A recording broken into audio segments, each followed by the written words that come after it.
All right. I know it's been a long day and exhausting day, and after lunch is always a difficult moment to start again. But if I could just ask everybody to come back into the room, we do want to start our last panel, which covers one aspect which we haven't really talked about much up to now, which is the issue of global governance and how the European Union and China could work together on global governance questions.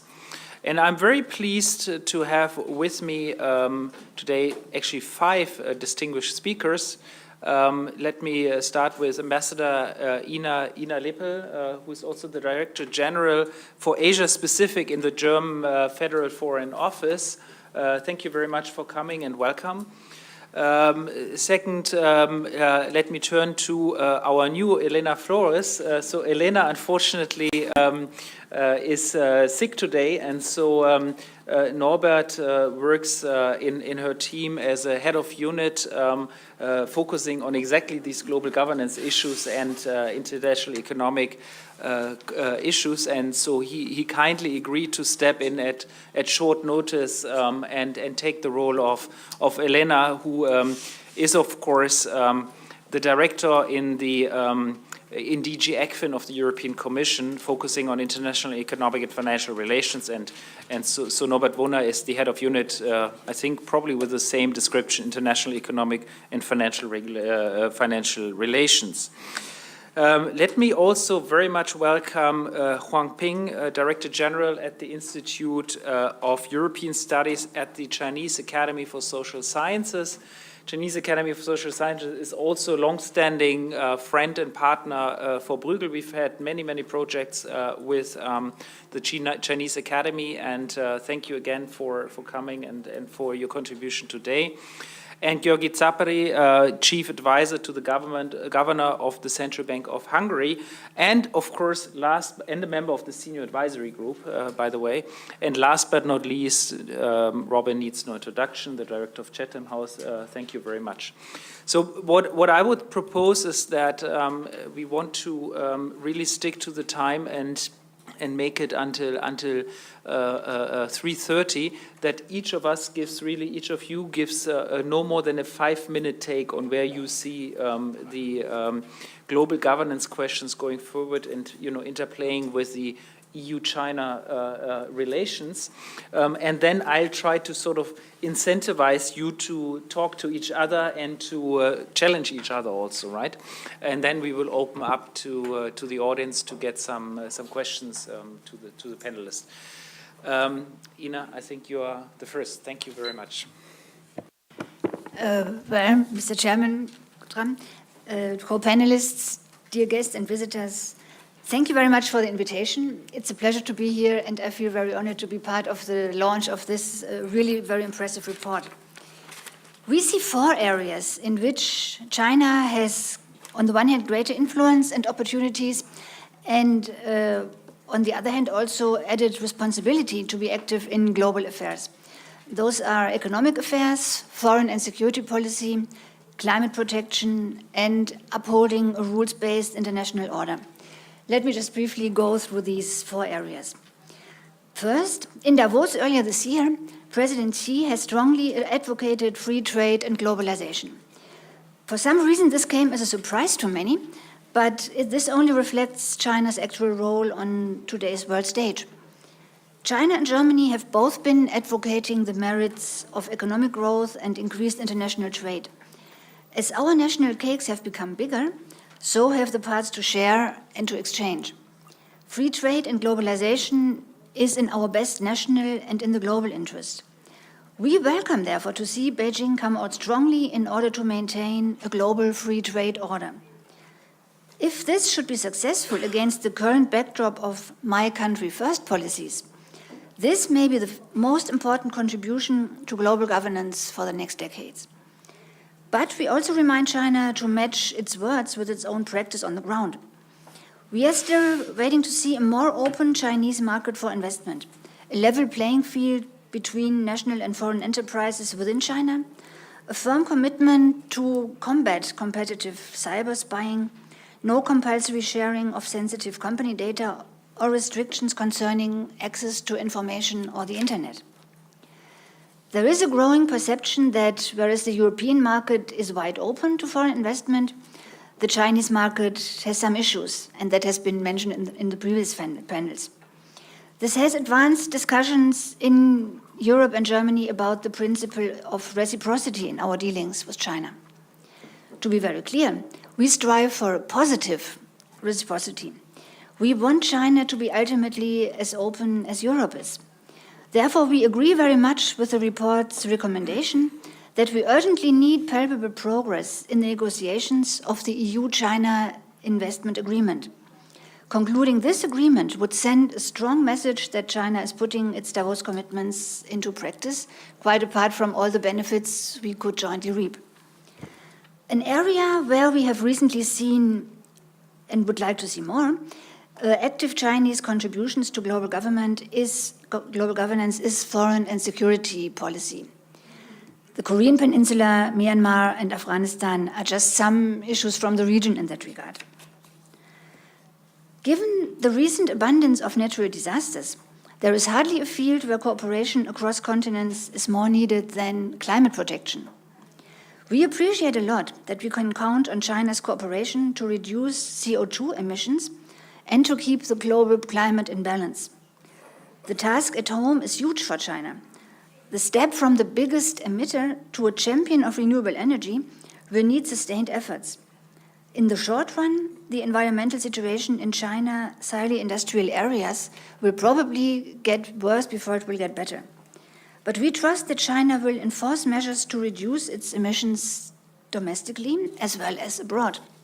The fund China has promised for economically less developed countries, destined to help with climate protection and climate adaptation, is an excellent example of how China, formerly a developing country itself, has grown to be one of the most influential contributors to the protection of global public goods. And we completely agree with the conclusion of the report that this is a field in which the EU and China could achieve a lot by working together. Finally, when it comes to global governance, adhering to a rules-based international order is of overarching importance. All states should respect the set of international rules we have created for global governance, as opposed to the right of the mighty. The maritime domain, freedom of navigation, is one of the most important areas where a rules-based international order shaped by UNCLOS, in UN Convention on the Law of the Sea, must be maintained. Another area where Germany and Europe insist on a rules-based approach is China's very welcome Belt and Road Initiative.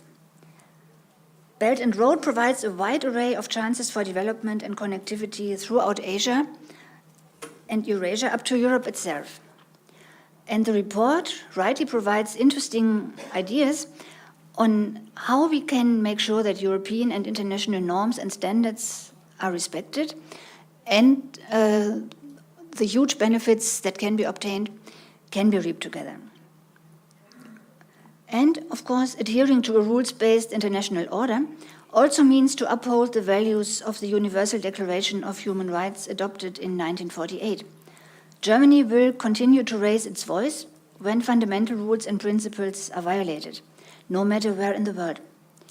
Let me conclude by saying co-leadership in global governance means going beyond national interests and upholding a rules-based international order. China's contribution in this regard is very welcome.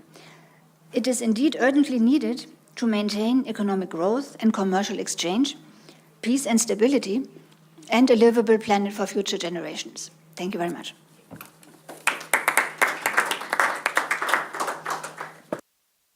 Thank you very much. Let me now turn to Norbert from the European Commission. Okay, thank you again. Apologies on behalf of my director, who unfortunately cannot be with us today, so apologies for that. I'll try to substitute for her as good as I can. Let me take a bit of a broader perspective here that goes first a little bit beyond the notion of global governance And let me also echo what previous speakers said about the quality of this report and commend the authors and the institutes that have been involved in this. I think the report paints a very accurate, frank, but also constructive picture of the state of EU-China relations. And I see a recurrent pattern in all the areas that we have discussed so far. I mean, the report in all areas points out very clearly the huge untapped potential that exists for further deepening EU-China relations in different areas, be that investment, be that trade, be that innovation. But secondly, the report is also refreshingly frank on pointing out the obstacles that currently exist for deepening our relations. And these obstacles often have to do with what the report identifies as divergence in the political economy, divergence in the political and economic systems. Now that sounds extremely abstract, but I think we've heard a few very concrete examples in the course of this morning.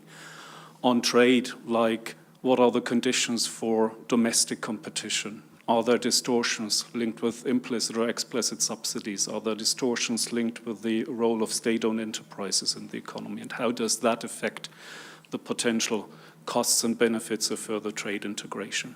In the area of investment cooperation, the notion of transparency, level playing field, and the like. So I think there's a recurrent pattern of the obstacles. What the report does very nicely is then to take a pragmatic approach and try to identify concrete areas where cooperation is possible, despite these constraints. And I think this is a huge value added of the report. But then I think what we have to keep in mind also is that we're not looking at a static equilibrium at the moment. I mean, according to the Chinese authorities themselves, the current state of affairs in China is not fully sustainable. There are important unsustainable imbalances that have been building up in China that need to be corrected for the sake of the Chinese economy. And there's also a stated commitment by the Chinese authorities to implement economic reforms that give the market a greater role in the economy. Now, we may disagree on the degree of progress that we have seen over the past years in that direction, but I think the stated objective is still there. And hence, with the perspective of 2025 that you take in the report, I don't think we can consider that the China we see today will be the China that we deal with in 7-8 years from now. And I think that in itself, these changes, if they go in the right direction, will also open up opportunities for deepening our EU-China relations. Let me now come to the topic of global governance. And here I see exactly the same pattern. On the one hand, there's a huge untapped potential or partly tapped potential for closer cooperation between the EU and China in shaping global governance. We are moving towards a more multipolar system of global economic governance, and the EU and China are important actors, players in this change, and therefore have both the possibility and the responsibility to shape the direction in which this is going. The world's increasingly turning to the EU and China to fulfill that role, given the policy uncertainties about the direction of the US going forward. And both the EU and China are uniquely well suited to make a contribution to defend a rules-based multilateral global governance system, because that is like the natural basic instinct both have when it comes to international economic relations and international economic affairs. And we have seen some positive examples in that regard. Mrs. Lepel has already mentioned the Davos speech, where China clearly put itself up as one of the defenders of an open rules-based multilateral system. But we've also seen a very successful management of the Chinese G20 presidency last year, where China played a very constructive and positive role in forging and pushing forward the three-pronged policy strategy, implementation of the growth strategies, but also integrating to the notion of inclusiveness in the G20 strategies. And that was an incredibly positive experience and showed the constructive role that China can play in shaping global governance. But then we come to the obstacles that have also been present in all areas that we were talking about. And I think that relates back to what Mrs. Lepel said. I mean, is China ready in all areas to put action to where its words are? Is it ready to walk the talk?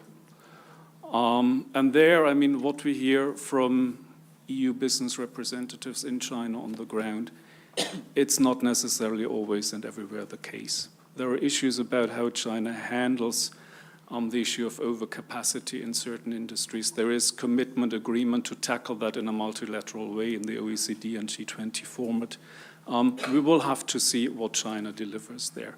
Similarly, within the WTO framework, issues around export credits and the like. So the devil is really in the detail there, and we need to see closely whether China is also ready and able to contribute to an open rules-based multilateral system in areas where this rules-based system might constrain the own scope of action of China, and where the rules-based multilateral system might not be fully aligned with domestic policy priorities or domestic policy needs. Now, where does that leave us? The pragmatic solution that's advocated in the report is to identify areas where, even given these constraints, there is a way forward. And I think that is best possible in areas where domestic policy objectives and domestic policy needs of China are best aligned with global governance developments. And that seems to be the case in the climate change field. It also seems to be the case when it comes to preserve the anti-protectionism consensus in the G20 framework. And I think these are concrete areas where cooperation between the EU and China can be very beneficial to leverage and improve the emerging multilateral global governance system. But more importantly, I'm coming back to my initial theme. What is also important is to follow, monitor, but also assist the reform process in China itself. I think the evolving global governance system is very contingent on many developments, and nobody is really able to see with any clarity the nature, shape, scope of the global governance system that we will be facing within 10 or 15 years. And a lot of the final end product of this global governance system will depend crucially on the direction that China is currently taking in its reform and rebalancing process. And it's important to not only follow this process as bystanders, but trying to actively shape this reform process. We all have a stake, EU, China, but also the rest of the world, in the direction that the Chinese authorities are taking the country.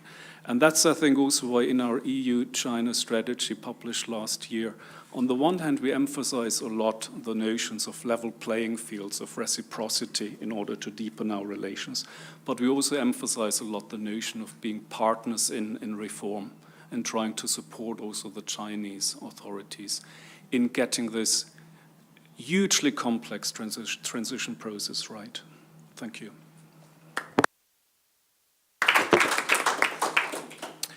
So we've heard Ina and Norbert both, I think, giving a positive message on the importance of China in global governance, but also giving a message, a sanguine message on the importance to deliver and the importance to adapt their own economic model.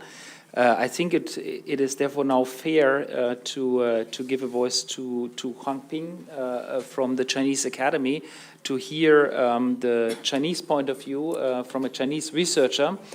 Before then, we can turn to Georgi, and Robin will be the last speaker of this panel. So I guess as the academic to wrap it all up. So Huang Ping, thank you very much. Please, the floor is yours. Thank you. Let me use Oh yeah, you should use this one. Yes. Thank you, Mr. Chairman. It's also my honor. And first of all, I'd like to begin with saying congratulations to the team and their report. After almost 2 years joint efforts, I have read the Chinese version as well as the English executive summary. I feel this is really a quite positive and constructive approach to this EU-China looking to 2025, but also working towards that in a deeper, wider, and more comprehensive EU-China relations. Second, when we talk about the global governance and how EU-China can collaborate in this. There's no need for me to repeat those challenges, problems we have had. Not only, for instance, saying climate change, global, regional security issues, but also how to governing such challenges and the commons. Since all of us are already part of this global village or community. And as Yansheng Zhang in his presentation has mentioned, I would very much agree with, that it has been a kind of global phenomena all over the world, not only in Europe or in China, even more serious in some other regions, that a kind of protectionism plus populism, which is more than having a kind of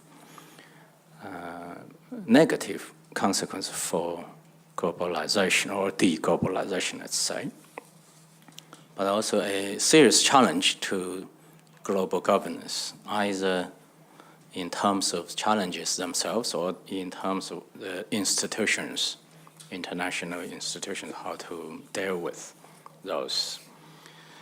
I like to also follow our recent conversations during and shortly after the G20 in Germany, where we had such kind of roundtables, seminars in both Hamburg, Berlin, and somewhere else in Germany, where also lots of discussions about China's initiative about the Belt and Road, and also China's roles in global governance, how China may contribute to what kind of responsibilities. I'm currently also working on something called 16+1. So many doubts about this, how you see this, how I can see from my more personal, as a researcher, not a Chinese official sort of stand. So let me begin with 16+1, then Belt and Road, and finally global governance, how especially China and the EU can work together in a more collaborative manner. From our point of view, 16+1 first is a part of EU-China partnership. Between EU and China, we have had already long, quite, on the one side, matured, on the other side, of course, also quite complicated, but a kind of partnership already. So we see this as an all complementary, additional, and necessary part, same as we had the China, Southern Europe, Eastern Europe, Northern Europe kind of collaborations. We see all this or part of the China-EU cooperation or relations. Secondly, we also see this as a part of the Belt and Road programs or initiatives. Since these 16 countries are all, say, on this, in this region or on the lines for possible projects, programs, infrastructures, etc. And behind these two approaches, we also see this is a part of China's going abroad. Along with China's development, we have already had, let's say, quite strong bilateral relations with Germany, with France, with Britain, with Italy, with Holland, etc., etc.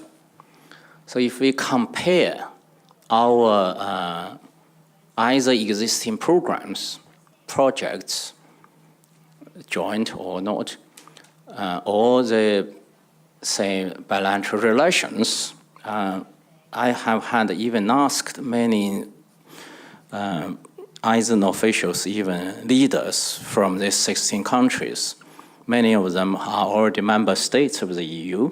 I say, since you are already member states, why do you think you need to be in this 16+1?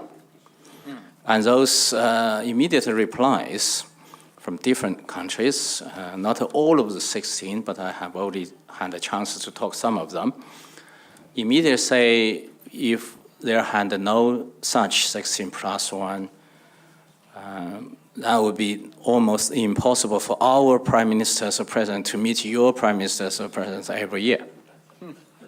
No mentioning there are so many ministerial levels of annual meetings between ministers of agriculture, ministers of science, ministers of education, infrastructure, transportation, etc., etc.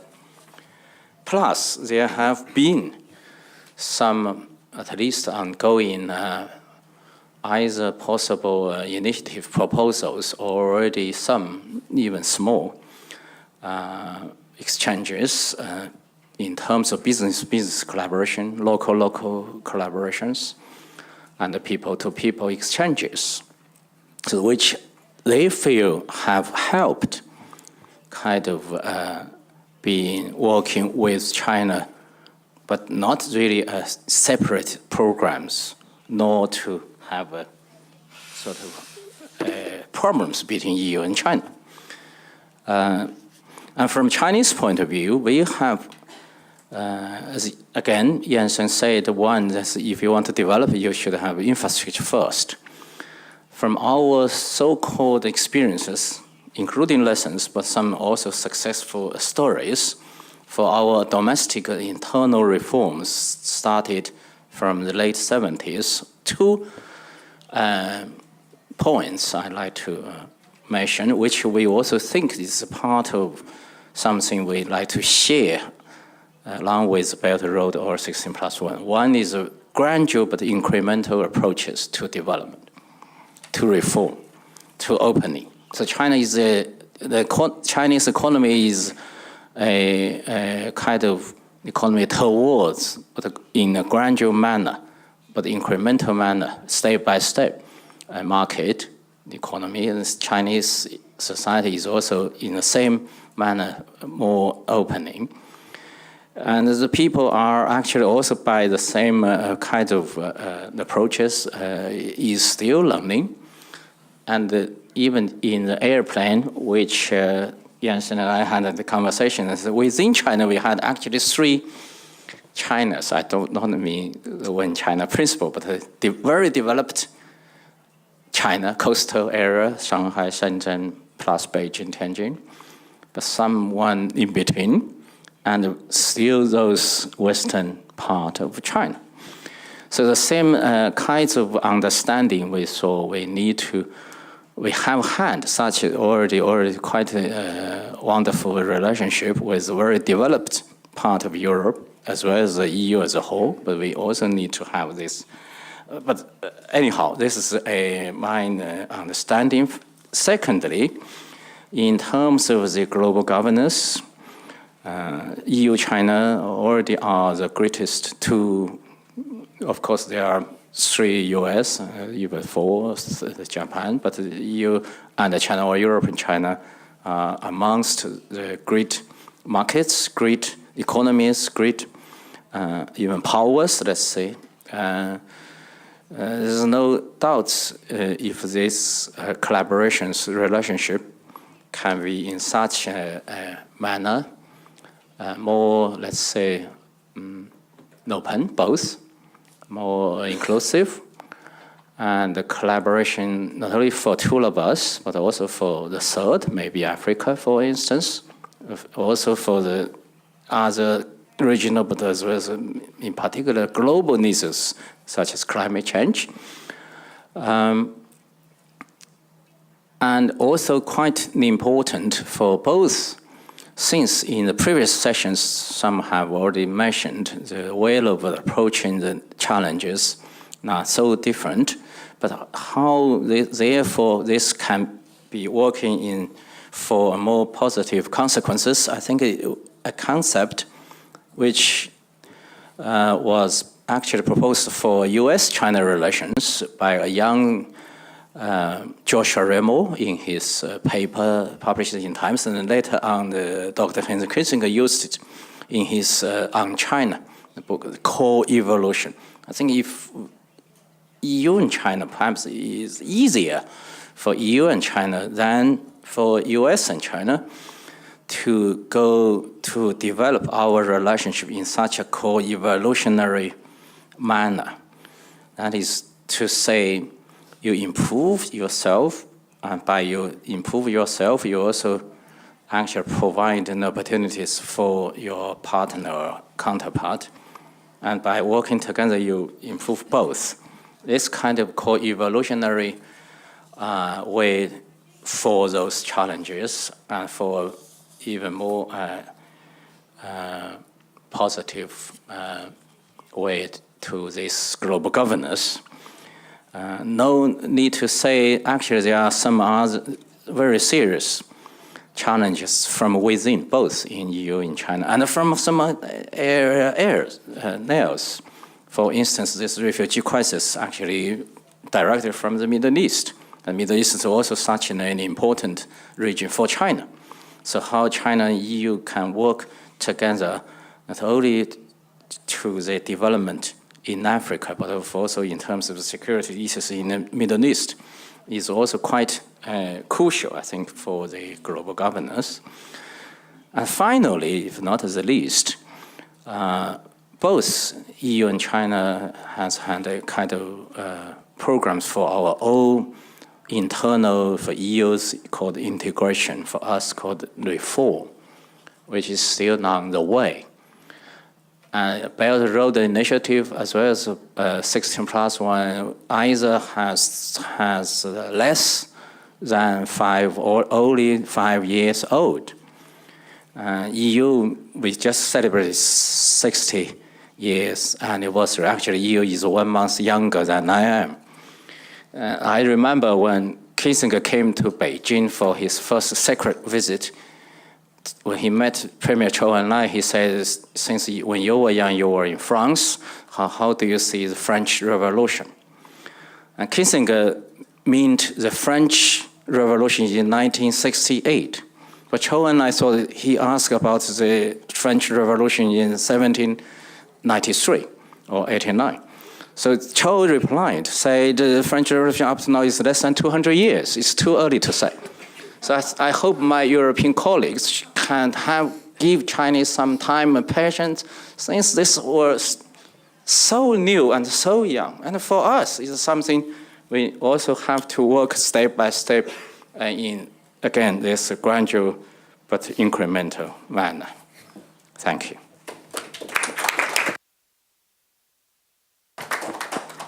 Thank you very much. Wonderful. So let me now turn to George for his comments, and then we turn to Robin. Thank you very much. Thank you for inviting me. This session is on global governance, so I am going to give some food for thought from that perspective. And I would like to congratulate the authors of the report, because they give make a lot of sensible and pragmatic recommendations.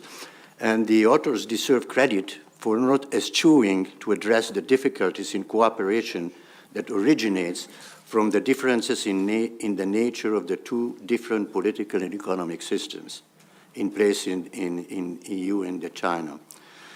The differences entail more restrictive economic and financial practices in China, which feed restrictive sentiments in the EU.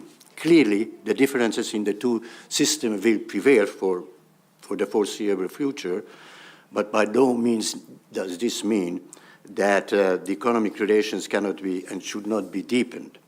So let me add a few thoughts for the debate. I visited China for the first time in 1980, soon after the People's Republic of China became a member of the IMF, and I was the head of the IMF division. At my first meeting in China in 1980, I think it was in September, I grasped the ambition of China. What is this? To educate, feed, and dress more than 1 billion people, 1/5 of the population of the world. And China set out to do this with great energy after the reform started in the late 1970s. The IMF and the West advocated strongly supported the market-oriented reforms in China. The reforms were implemented step by step, but never as fast the IMF wanted or the well-meaning Western advisors would have wanted. However, looking back now, many of the reforms the IMF and the West has advocated and discussed with the Chinese counterparts have been eventually undertaken and pushed ahead according to the speed that China chose. And the remarkable positive results are there for everybody to see. And Jean-Claude mentioned the skyscrapers. Let me mention another number. In the 80s, when I was there, they were talking about 700 million people living in the countryside. Now there are 300 million people living in the countryside. It's a huge difference. Now then, what makes the current situation different compared to the preceding decades, calling for speedier implementation of reforms? First and foremost, China has become a global player. It is the world's second largest economy in nominal GDP, according to the IMF. China is expected to be the biggest contributor to world growth in 2017. It is also one of the world's largest holders of current account surplus, therefore largest top creditor of the world. That means that China's influence and responsibility in the world have increased and will continue to grow. The sheer size of China means that what happens within the borders of China is spilling over its borders. Along with its emergence as world power, China's assertiveness and its ambition to influence how the world is governed has increased. China is a member of about 300 international organizations, and while at the beginning it had a low profile, it's increasingly adopting a more assertive position in defending its own interests. Nothing new about it. Everybody does that, or every country does that. And you see that in particular right now at the UN and the WTO. Its growing influence is most visible in the Asian region, but the Belt and Road Initiative, the 16+1 initiative, and the establishment of the Asian Infrastructure and Investment Bank are strong signs of China's desire to open up and take advantage of opportunities to widen its economic relations and its sphere of influence. Given China's current and prospective position in the world of geopolitics and its ambition of the role it wants to play in shaping global governments, where lie opportunities to expand and deepen EU-China economic relations to the mutual benefits of both parties. And the report makes a number of recommendations. Let me add two here, just wrong. First, the current environment of technology-driven economic development, the sooner and faster you adopt the latest technologies, the better you are in terms of competition. China is losing yearly, every year, 2.7 million people from the workforce due to aging and the long-maintained one-child policy. To maintain growth, practically the only way to handle this is to increase productivity. Reducing the monopoly of the state-owned sector, state-owned enterprises sector in certain areas and allowing FDI to flow to sectors competing with the SOEs would provide a strong stimulus to improve productivity in both the SOE and the non-SOE sector. And why sooner than later? Because in the world we live in, the spreading of technology is fast and cannot be stopped.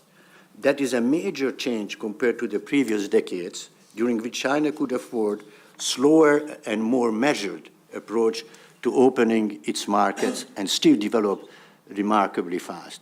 A second point I wanted to make, and that was also mentioned or emphasized by Mr. Liu from the Chinese University of Hong Kong, innovation and research offer a wide range of opportunities to cooperate between the EU and China.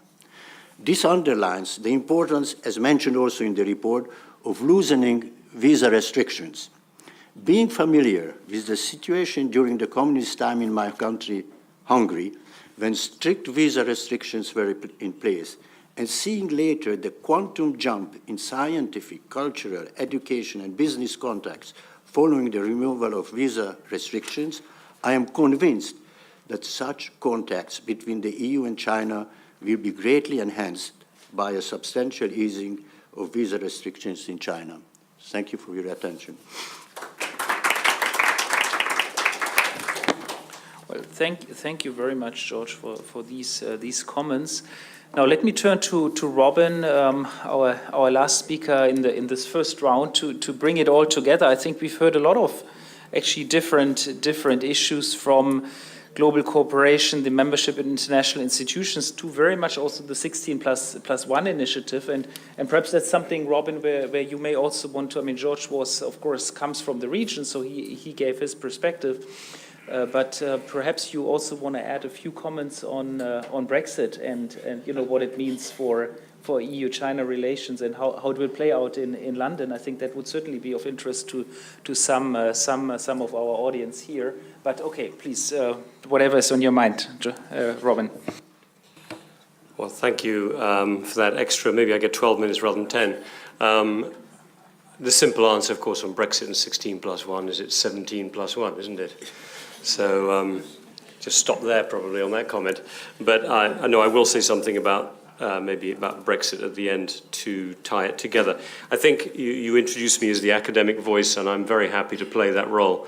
And so let me make kind of 5 comments, a couple of minutes on each, maybe shorter at the beginning. And I just want to say at the beginning, I'm going to talk principally about the economics here, because I'm in a way representing the 4 institutions, and this is a report on China-EU economic relations. So I want to talk about the global governance in the broad sense of the health of the global economy and prosperity, rather than getting into issues of counterterrorism or conflict or even South China Sea, etc. Other times where it might come up in the Q&A, I'm happy to address it there. I think maybe the slightly provocative thing I want to say at the beginning is that, to my mind, for the next 5 to 10 years, the health of the global economy, which is at the heart of our report in a way, depends now not on the spread of liberal international order, but on the coexistence of liberal and illiberal states within a shared international economic order. That's a really important change, I think. It means there's going to be minimal democracy promotion by the West as an active driver of trying to change the nature of the global economy, and always push the politics so that the economics have more scope to be able to grow. We're going to have to get the economics to grow and hope maybe politics changes, or maybe not care in the West, which in itself would be a big shift. It also means probably no or minimal globalization 2.0, I suppose my shorthand for saying what it was that the Transatlantic Trade and Investment Partnership, and to a certain extent the Trans-Pacific Partnership, were both trying to push, which was the move beyond the kind of tariff, traditional form of trade negotiations, to really getting into global regulations via a transatlantic agreement. You know, that if we got to the front end of the queue in EU and US, others would need to follow. Why do I think this is unlikely to happen? In a way, we're in this strange situation where the United States is both resisting the change in the world and driving it. I mean, the change in the US government in particular has kind of brought to the front that the US wants to fix itself rather than fix the world for the moment, however you dress that up. And at the same time, it thinks of regulation in a more competitive way. Maybe the US could compete with the EU and China and others on regulation, rather than think about how it coordinates on regulation in order to be able to have a more global governance system around regulation. So, you know, the US has always been ambivalent about the term global governance. to be frank, it's always been ambivalent about multilateralism. If it's leading, then multilateralism is great. But when it's finds itself on the receiving end of multilateralism, as we know, the US has tended to be quite resistant. You all know the examples. And I think at this moment of China's rise, we must remember as well and appreciate that the United States inevitably sees China's rise as a security challenge, not just as an economic fact, as it is vice versa for China versus the US. So the important thing here is when we think about global governance, the United States is really grappling with whether it can be a champion of global governance. As I said, I think it's at best ambivalent. It might even be resisting it at the moment, which puts a huge amount of pressure, potentially, on the EU and China as the two largest other economic actors, as two of the most internationally integrated economic actors, far more than the United States for that matter.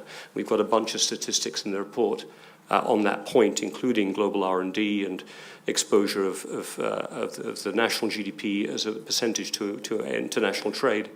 And in a way, can the EU and China find the kind of compromises to enable what I would call sort of constructive coexistence of these two systems, as opposed to the kind of rather unconstructive, peaceful coexistence of the Cold War era.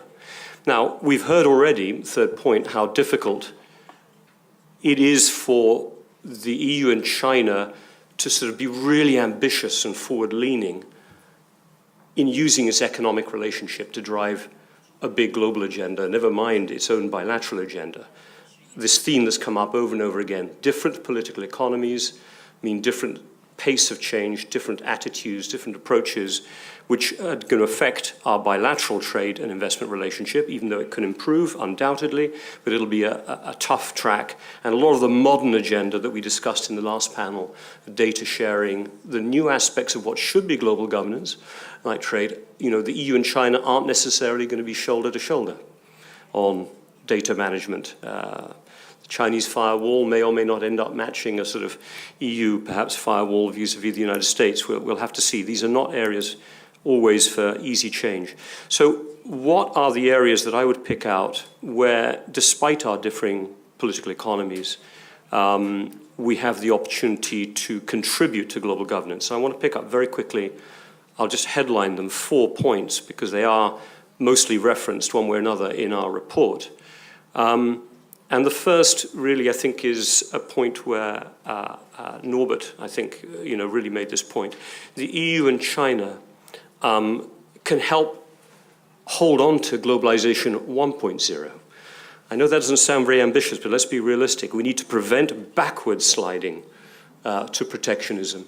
And for the EU and China, whether it's in the G20 framework or in our own leadership, EU-Japan agreement, China's involvement in an ambitious regional comprehensive economic partnership, perhaps even exploring opportunities for joining in the Trans-Pacific Partnership at some point in the future, but playing leadership roles in our own ways in the global economy to keep sustaining standards and enlarging globalization 1.0, even testing 2.0 where we can. That, I think, in itself would be a valuable contribution for us to undertake, whatever we're able to do bilaterally. Secondly, we talk quite a bit about the financial system. And here, our two systems are actually a little bit more similar than one might think. And I'm straying into, well, not just straying into, actually, I'm trampling on Alicia territory here, but, and others. Two parts of the world, Europe and China, that have traditionally relied much more on bank lending, that are having to undertake their own transitions, okay, from different starting points and with different political economies. But each of us need more inventive forms of capital. Certainly in parts of Europe, and I very much include London in this, there is great sophistication in tools and practices and institutions to be able to contribute to this transition, both within Europe and collectively. And as we ourselves adapt our own financial systems to be more inventive and produce capital in more exciting ways for these huge plans, including the Belt and Road Initiative, and these were points that Clara first raised a lot at our meeting in Hong Kong, we can help bring standards where we're trying to keep raising international standards in the financial space in a way that transparency, resilience, sustainability, including green financing, would really be at the core of global financing for new forms of economic growth, which, by the way, I think are likely to be heavily engaged in infrastructure. And this is where the Belt and Road Initiative is so interesting, because in a way, if we don't get globalization 2.0 in terms of a huge new coming together around global regulation, we still got huge opportunities to connect many parts of the world, including in our own societies, in Europe and in China and throughout the world, into infrastructure, connecting them to globalization in ways that the kind of coastlands are today. We can do it more to coin the phrase, with our hinterlands. The third area I want to mention, because it's heavily covered in the report, not least because my colleagues at Chatham House in particular have done a lot of work also with Chinese partners on this, is on energy and climate.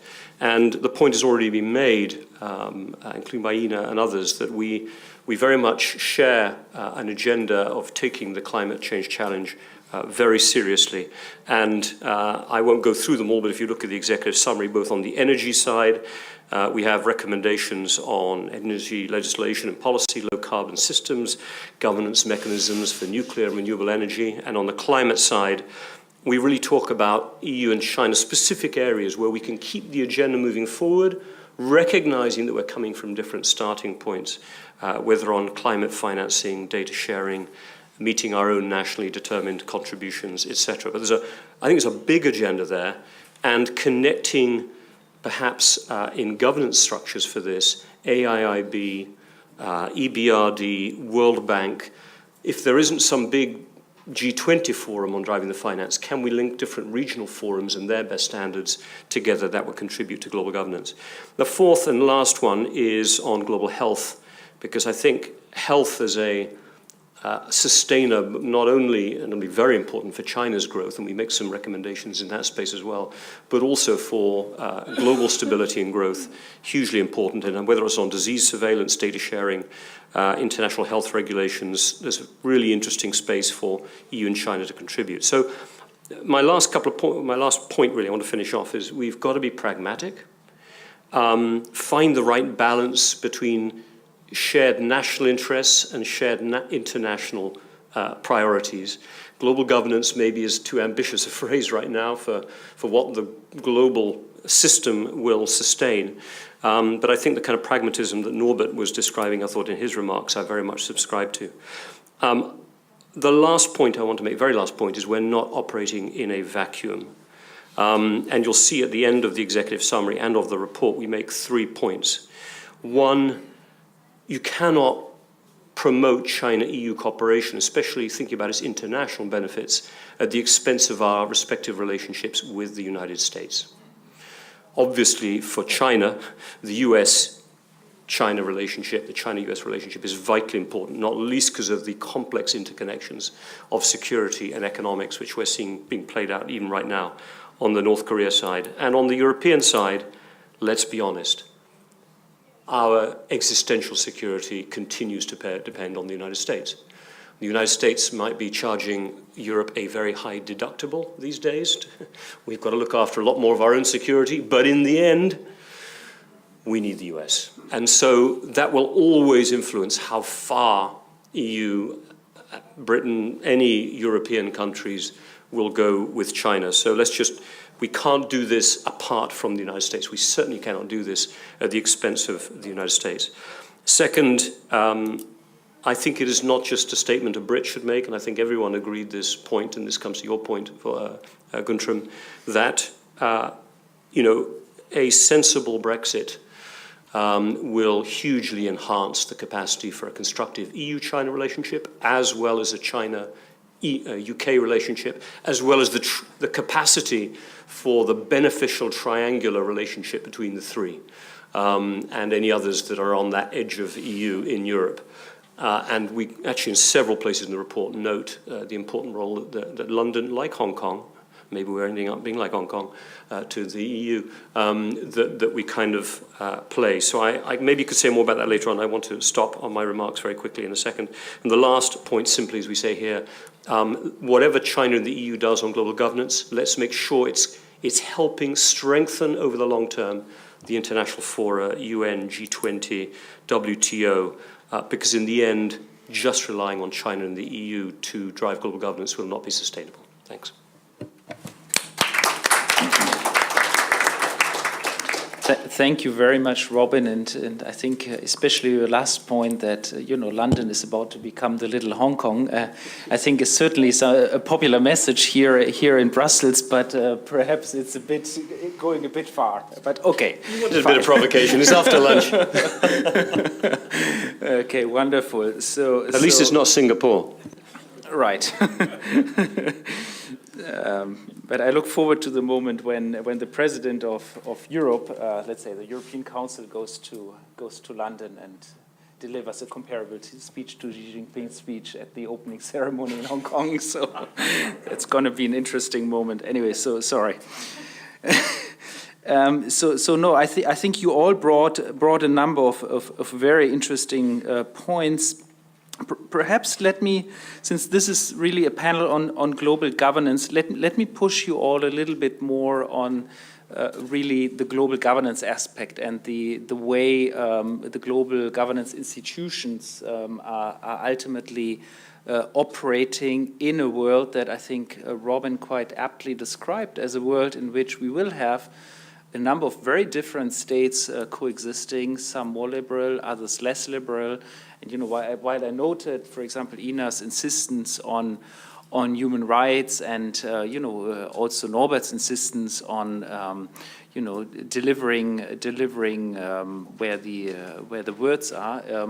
I think the reality is we will face a world, and we are facing a world where different actors are pulling back. The United States, in particular, playing an increasingly different role, and I think, and perhaps we can spend also a minute on the US. And Robin, I think introduced that topic also quite strongly. The fact that the United States is moving back. I mean, there was already a tendency before Donald Trump for the United States to move back. This already in the early 90s. There's the important article on the diminishing giants syndrome by Bhagwati, a famous trade economist, who made the point that the United States is already moving slowly back, and Trump in a sense is accelerating this, and I think he does so in response to, and we haven't talked much about this,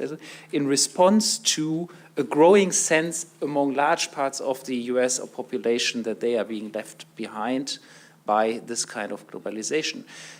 So I think what we are seeing is countries that have opened up and also see an increasing pressure from that kind of globalization, and some of those countries may be tracking back. Now, China is in a sense coming from the other side. It's getting more global, more open, but at the same time, it's such a huge country that the pressure from the outside is still relatively small, right? Because basically most of the pressure is internal. The market is huge internally.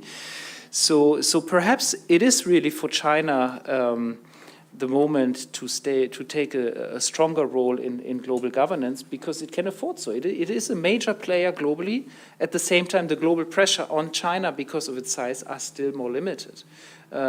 Perhaps, Wang Ping, perhaps you can enlarge a little bit more on how you see really the role of China in supporting the global multilateral system. How strongly will China really do this in the end?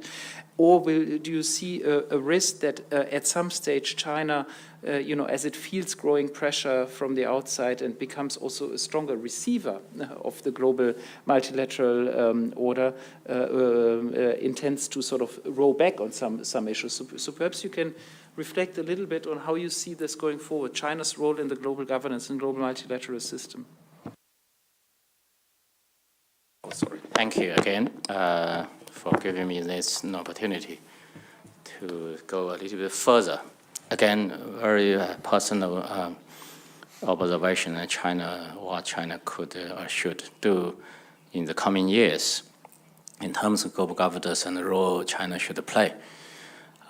We have actually sort of discussions, debates amongst the Chinese ourselves, amongst scholars, between scholars and the policymakers, if China should focus more on our domestic issues, continue to focus on our domestic issues, which Deng Xiaoping has emphasized from the beginning of the reform.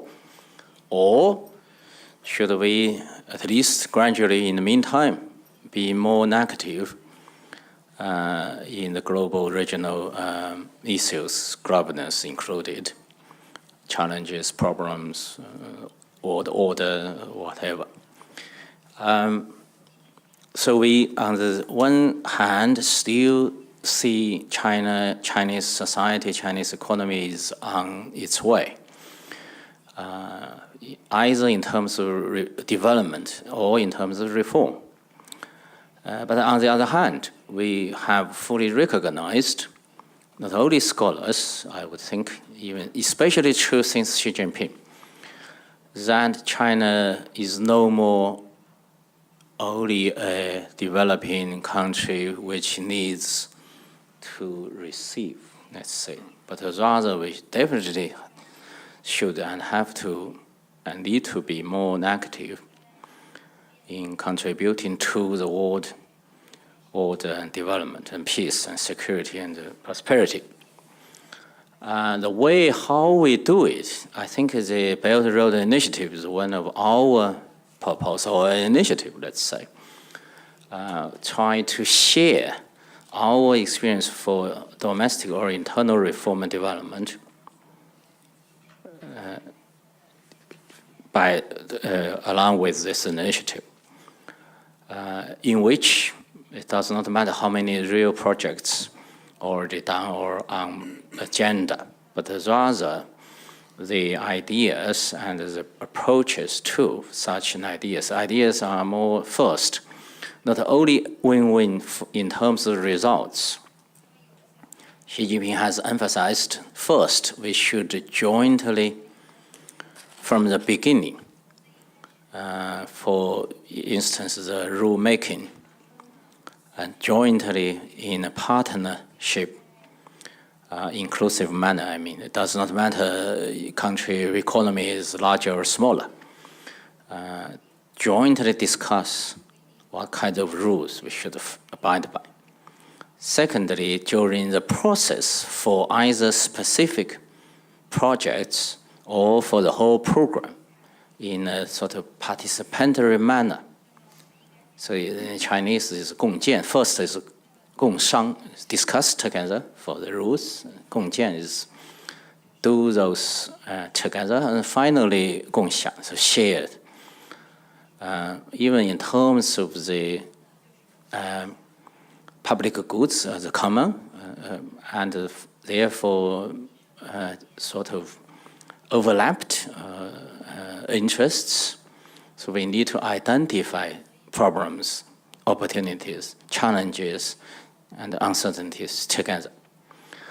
Therefore, we still feel UN is the one, but UN plus, of course, UN needs to do its own reform, but plus G20, plus those existing organizations such as World Bank, IMF, but since they are not enough, they therefore had this NIB.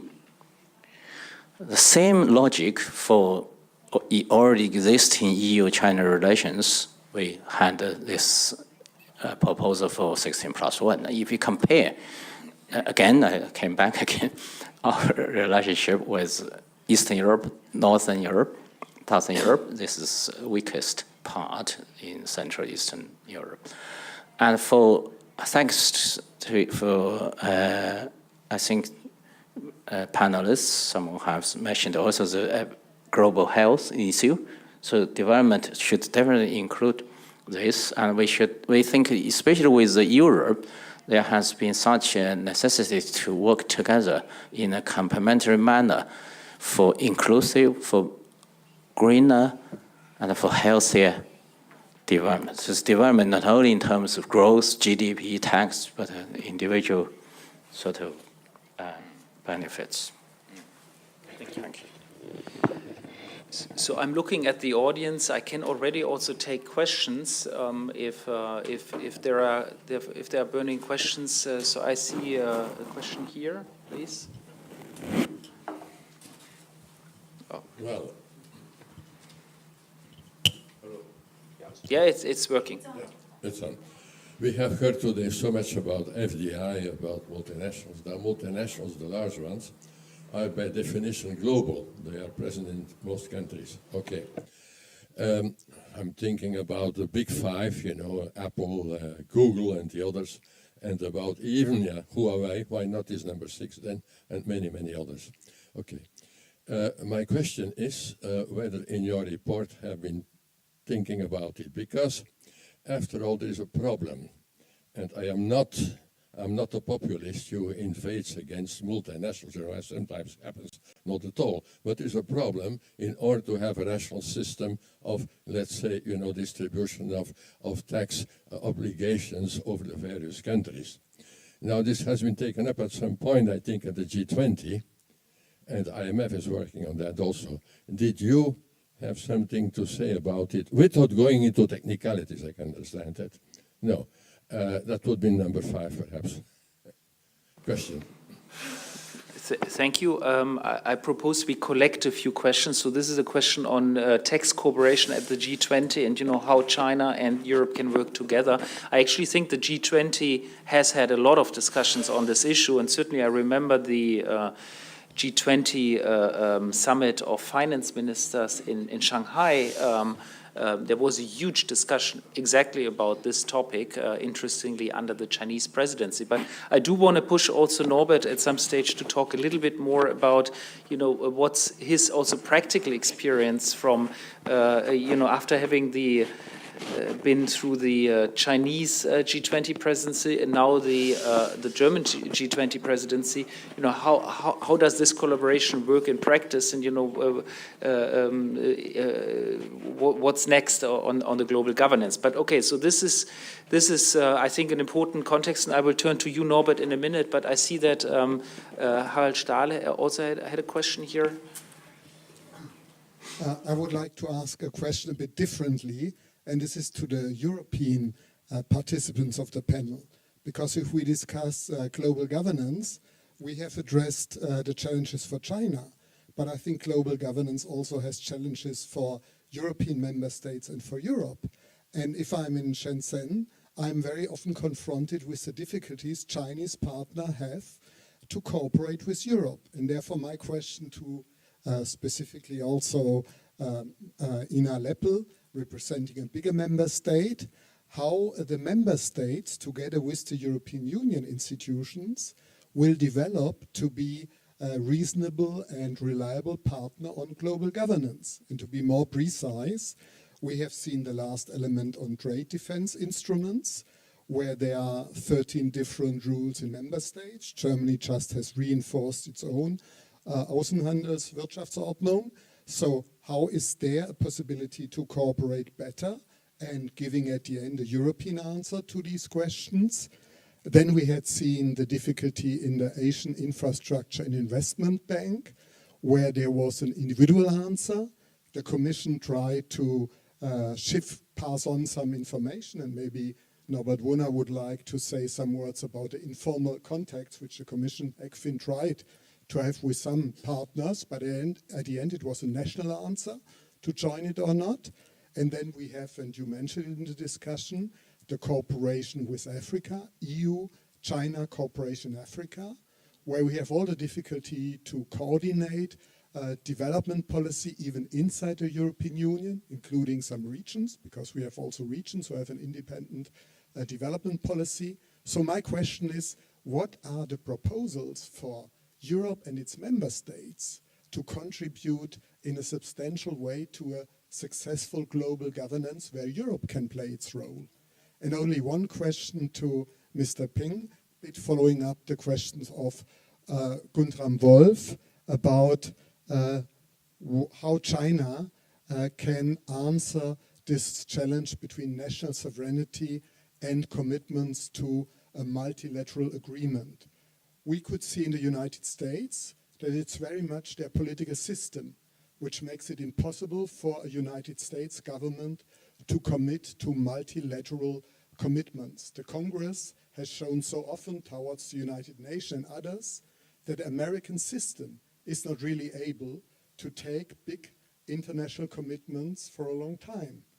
How do you see the Chinese political system being able to commit to long-term shared sovereignty, putting into question a certain national sovereignty? Thank you very much. Alicia, I think you had a third question. Yes, in the interest of time, I'll be very brief. This is a question for Juan Ping. And it's really about how China chooses its involvement in the global financial institutions. So there's very obvious cases in which China basically seems, at least seemingly, doesn't want to be involved. The OECD being one, the Paris Club. Why some institutions seem to be in China's interests and why others don't seem to be. Why China creates other institutions. You just actually mentioned World Bank, IMF. We're not enough. I don't know exactly what that means. So we created AIB. So what's at the core of that decision? When China decides to be involved and when China decides not to be involved? What's the underlying reason for that? And perhaps adding to this point that Alicia made, let me ask perhaps also to Ambassador Ina Lippel the question, what's the readiness of big European players to give more space also to China in the international fora that we do have? I mean, we've been seeing that IMF quota reform was a slow process, and the US, of course, was the main blocking role, but the Europeans, of course, tend to be overrepresented. Is it time for a rethink in the global international financial architecture? Also, if you think about the Basel-based institutions, they are all based in Basel, yet the largest banking system in the world by now is in China.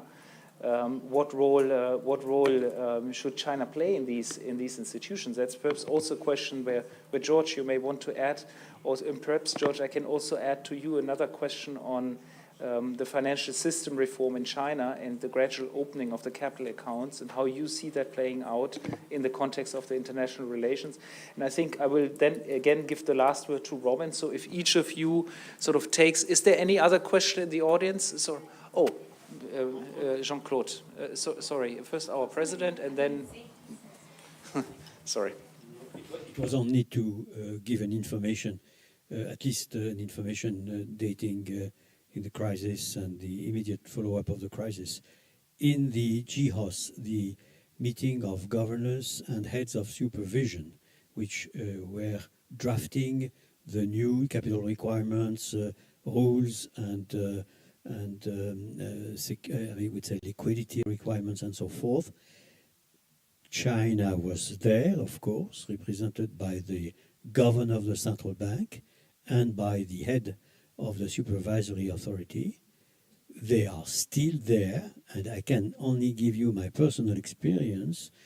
There was less controversy between China, and I have also to say a number of big emerging economies and the rest of the constituency that was present. It was more than the G20, than inside the advanced economy, where it was inside the advanced economy that we had the fiercest difficulty. So I mentioned that en passant. The world is very, very complex.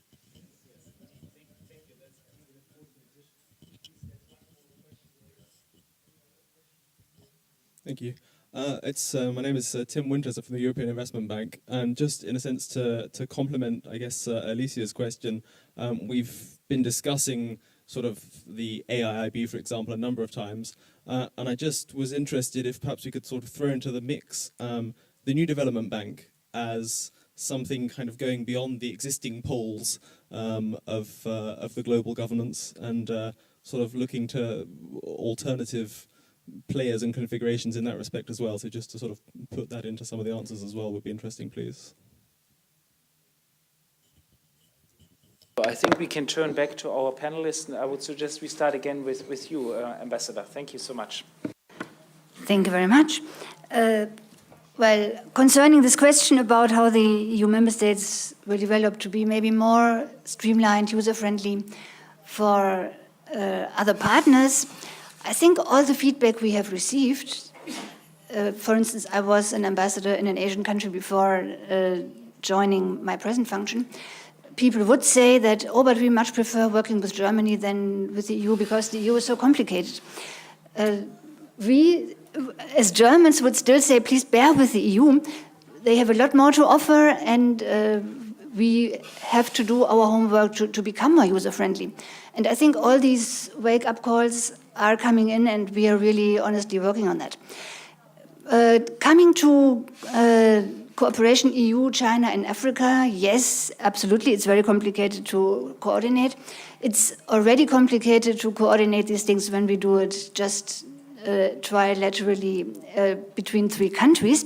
And but still, I think there is one thing on which we would not compromise, that the EU, in its cooperation with other countries, especially in Africa, wants to do partnership-oriented. So the EU does take time out to discuss exactly what the partner wants and how the synergies can be brought into play. And is this really sustainable? Does it really address the true needs? So this may take a bit more time and look cumbersome, and then there is a temptation to say, oh, let's just do it with the one who simply does what we say, and then maybe 10 years down the line we notice, oh, not all the conditions have been looked at. Whereas when countries accept slightly longer preparation time, the end results will be better.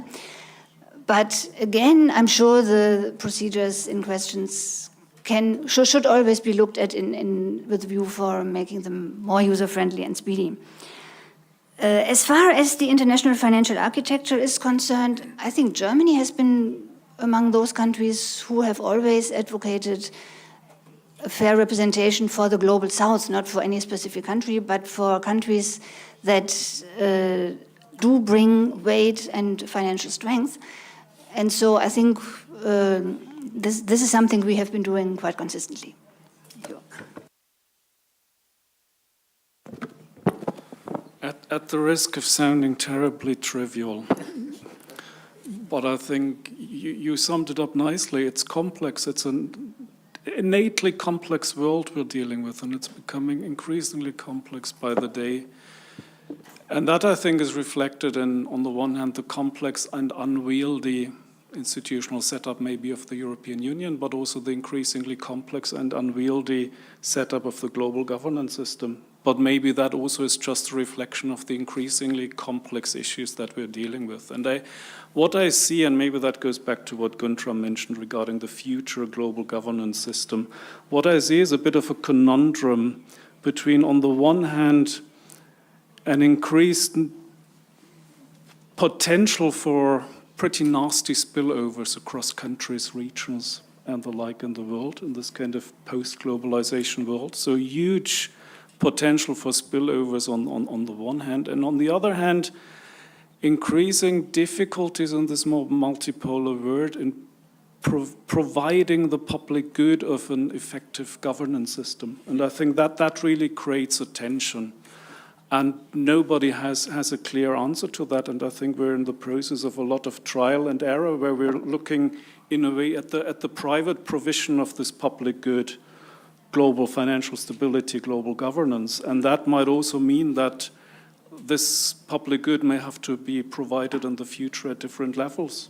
So I think we see a lot of trial and error of adjusting the existing system WTO, IMF, Bretton Woods institutions and adapting that, but we also see a lot of trial and error in setting up complementary institutions to deal with more specific and complex situations like the AAIB or the ESM in Europe. And that brings me to the G20. I mean, you asked specifically about the G20 experience. And again, it's an increasingly complex forum and process that is becoming extremely unwieldy. But at the same time, it also shows, in a way, the adaptability and the usefulness of having this forum, because it has been very adept at integrating new issues that come up, be it on taxation, be it on financial regulation, be it on green finance and the like. So I think it's also important to have this established, semi-institutionalized, but still flexible system to address issues in a cooperative way and in a cooperative spirit. So, as I said, I'm sounding terribly trivial here, but I think we're just seeing attempts to grapple with an increasingly complex world, where at the same time it's becoming increasingly difficult to provide these public goods.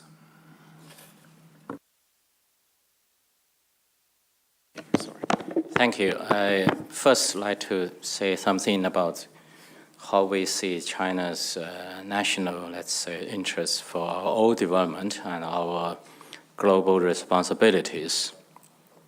I do not think this is either or black or white options, but rather, along with China's development, there has to be more and more space, opportunity, and therefore responsibility for China to be more active in global issues and governance challenges. But we have to recognize, in the meantime, as I said, there are actually three, at least three, even more than three, China's in terms of development from within. Also, we can say there are three stages since the PRC: Mao's China, Teng's China, and current China. During Mao's time, we had all new, and he called for China should make more contribution to the world. But should, in those years, not really can. And during Teng's time, especially in his early period of reform, he emphasized if China can do things for itself from within domestic development, it's already a great contribution to the world, which to a great extent is quite true, especially in terms of the poverty reduction as well as providing, therefore, less problems for the world security and these challenges, potentially. But since Xi Jinping, he has emphasized, proposed, but emphasized again and again, in particular in this January when he made the speech in Geneva, UN, said China has should be sort of contributing to a possible community of shared future, or global community for a shared future, 人类命运共同体, which he therefore had a kind of a logic with this vision or aim or mission in the future. China should be more sort of responsible in wherever China can contribute. This directly comes to the second question, how China sees those either international organizations or mechanisms.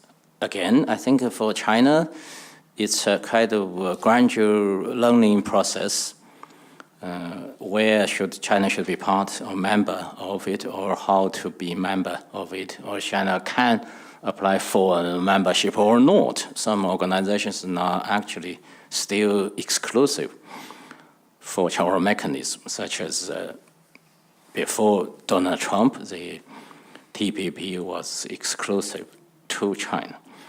And secondly, actually, even for those, for instance, where China had legal positions or a quota, and China did not have enough human resources, for instance, in the UN, many and its organizations.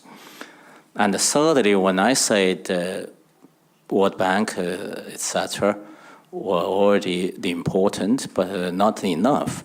I've been actually working with both World Bank and the UN and its organizations for more than 30 years. And you can definitely see, at least in terms of programs World Bank has provided to those countries, even only in terms of infrastructure. Definitely they are not enough. Therefore, why we handle this 999, but AIB is not in a confrontatory sort of position to the world, but rather the additional complementary for the infrastructure in other countries who need. So I think China is a newcomer to the world community. It is still learning, and our experiences, human resources, knowledge, and how to work with and for the world is still on its way. But definitely the willingness to work and even more work for such a possible shared future or international or global community of shared future is already there in China's agenda. Thank you. Thank you. A short remark on the quotas. There is one given fact, is that the U.S. has to maintain, for the time being, 17% of the quota so that they can maintain the veto power. So this is a given fact. And also, there is a bias against large countries that are like China, because in the quota formula there is an openness factor. It's taken into account, and this has exports and imports and capital account. And China's capital is not capital movements is not that big, and as far as exports and imports are concerned, as a ratio of GDP, it's low. So this quota actually has a bias in favor of small countries like Belgium, the Netherlands, etc., that have sort of 90 to 100% of GDP openness. So, and this is why actually when China and Korea in the last quota increase exercise received more shares, a larger quota, it basically had to be given up by Europe, by the small countries of Europe, because they said, okay, this is exaggerated that they have such a big power, such a small countries. Originally, the openness was a very good idea, because originally openness was the one that could provide for a financial crisis for you needed the IMF. But the world has changed, and this is what has happened. Now, on capital markets that you asked, is that experience shows that you can really liberalize the capital market, develop the capital market, after trade is liberalized, because capital goes with the trade. Exports and imports, and people begin to finance exports and imports, and then it comes. So in the case of China, of course, FDI, and we are all in favor of sort of liberalizing FDI. We discussed it this morning. But capital liberalization, capital depends also that your own currency is becoming important.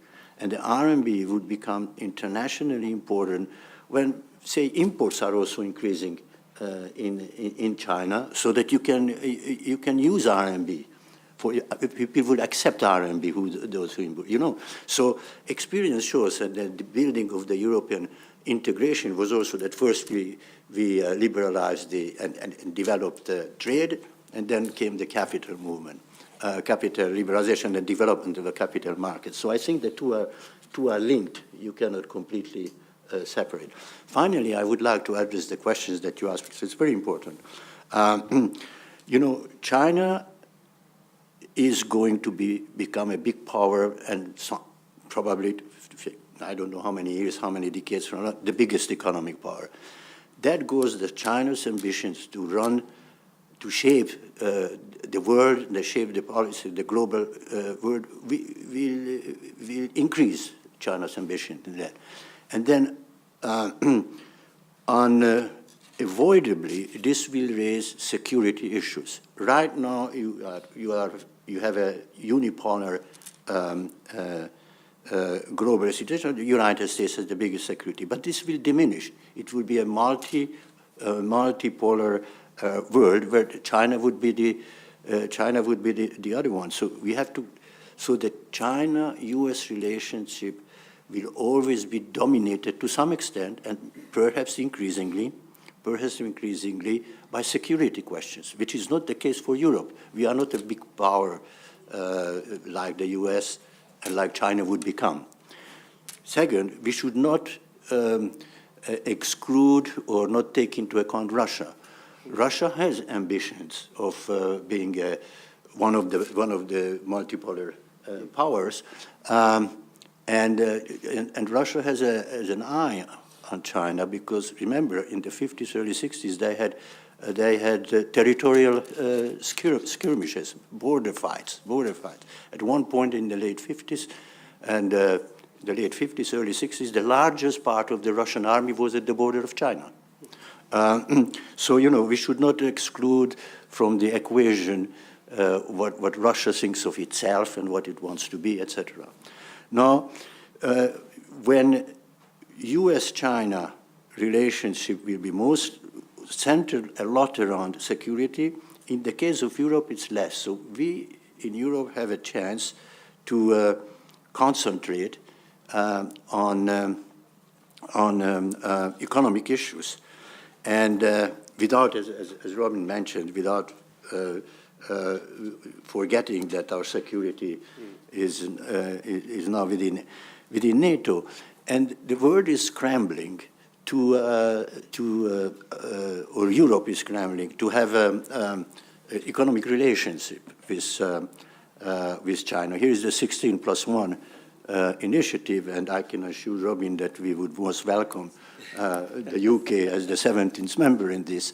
And among the 16s, there are members of the EU. So all the non-Eurozone EU are in the 16 plus the Balkan states. So individually, European countries try to take advantage of economic cooperation with China. Where our weakness comes, the EU's weakness is that we don't have a common, at least for the time being, a common policy vis-a-vis China. Two things could help in that: have a bilateral EU-wide investment treaty. The discussion has been going on for 3 years. I don't know how that will work on. And ideal thing would be to have a free trade agreement, but I listened to Mendelssohn, Lord Mendelssohn, the other day.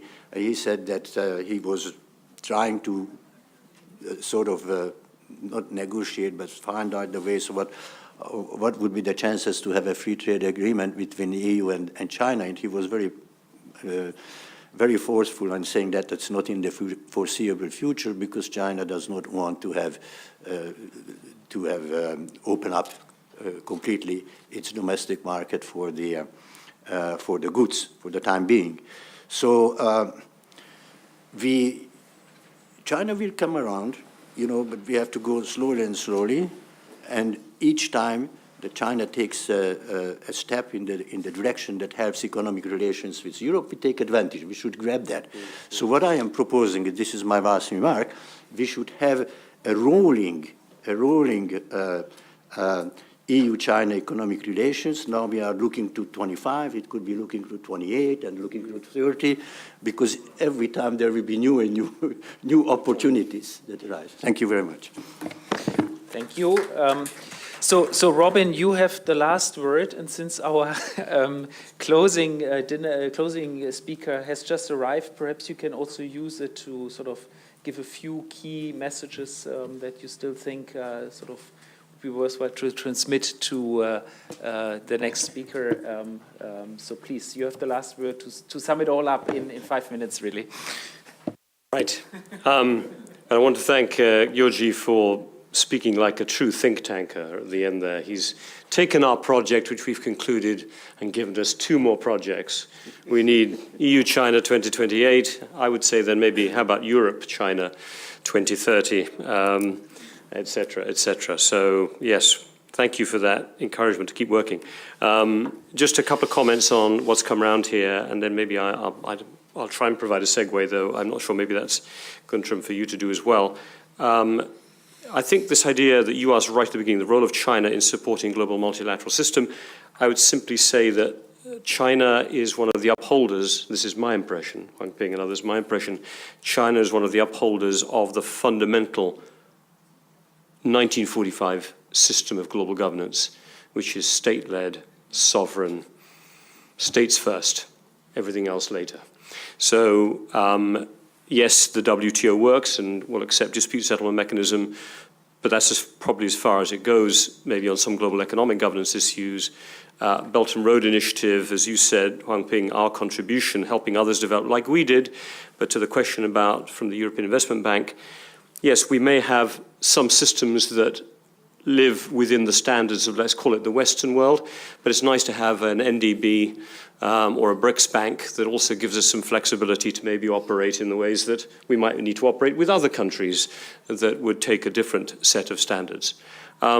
We did not, second question, deal, I don't think in the report, unless I'm corrected, on global tax and how EU-China would deal with this very interesting question of the future of Apple and how do we tax. All I would say is there is scope for the EU and China to think about border tax adjustment or alternatives through it, through the emission trading scheme.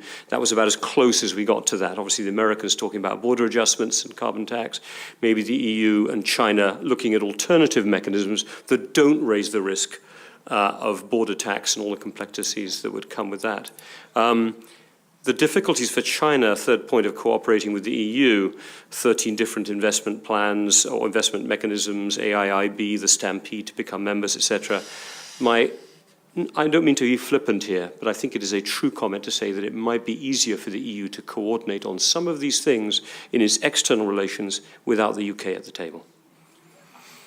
Seriously, so this may be a positive thing in that sense. And the UK will just have to work out how it bolts on or runs in parallel, but maybe that's a plus for EU-China relations. And I think my last comment really is to say that, as a concluding comment on this, let's remember multipolar. Several people have said here, EU and China are representatives of a more multipolar world, as if that was a good thing. Multipolar does not equal multilateral, per se. It is not, one isn't the other. Even multilateral does not guarantee global governance, which is what this panel is about. So I would say let's ensure that EU and China, who are two key poles in a multipolar world, are contributing to greater multilateralism through their bilateral relationship and the ways it sets examples and engages with other global institutions. And maybe we can then help a bit with global governance.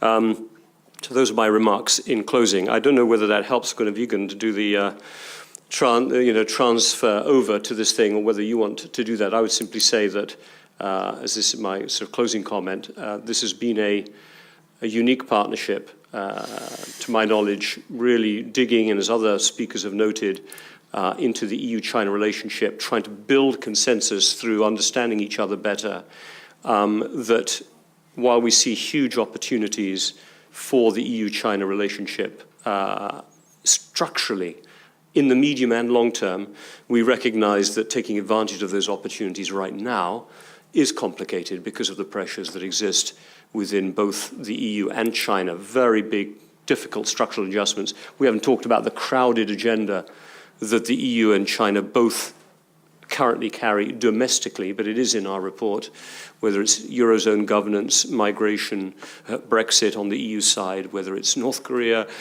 whether it's adjusting to the new normal economically, 19th Party Congress, etc. in China. EU-China is not the only thing on preoccupying EU and Chinese leaders. And I think our report tried to recognize in a very realistic way that we're not going to be able to jump. I think you wanted to make sure we had this word, or certainly we've used this word, Guntram, elsewhere. This is a gradual, I think somebody else said, an evolutionary process, and it ties back to Georgi's point, 2025, 2028, 2032. We need to keep setting milestones and pushing the process forward. But again, a big, big thanks for those who've been with us right from 9 o'clock this morning, and really just delighted to have partnered with Bruegel, with CCIEE, with the Chinese University of Hong Kong on all of this, and wonderful. Thank you. Thank you.